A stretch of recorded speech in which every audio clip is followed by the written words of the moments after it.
Great, so we reached the last step in this process. The mix sounds awesome, it's perfect, everything's awesome, and it's registering exactly minus 24 LKFS or minus 24 LUFS on my loudness meter. It's exactly perfect.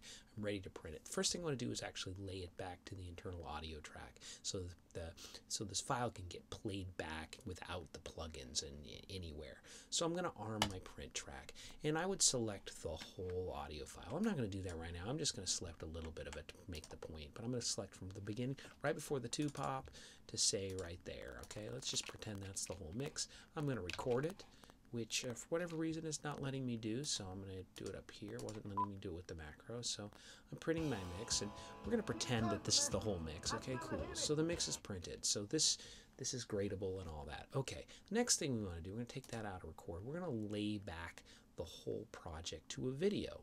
So this is called Bounce to QuickTime.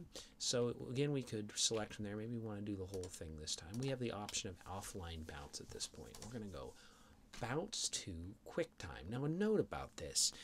If you're using the newest Mac OS, it's 10.15, which is called Catalina. Pro Tools is totally broken and the QuickTime functionality doesn't work. This won't work. If you're on Catalina, this video is not going to work. And now in the future, this may not apply, but at the moment, can't bounce to QuickTime. But if you are, we're going to do this. Bounce to QuickTime brings up, and you're basically going to select the audio quality you want, and you want to include the video in the file. It's really important.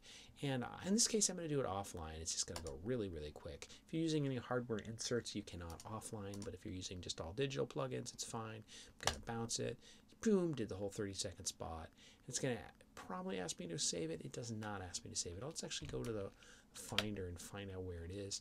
And bounce, probably under bounce files.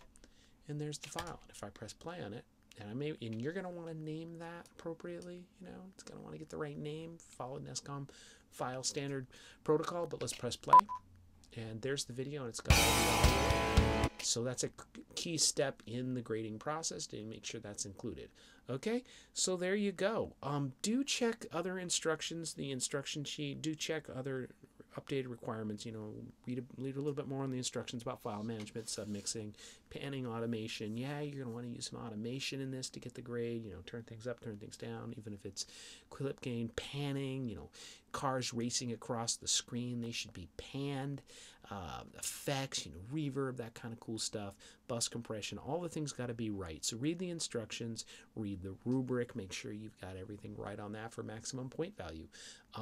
It should be fun. I know the quality of this project kind of stinks, but it is a good exercise to kind of get you into post. Okay, good.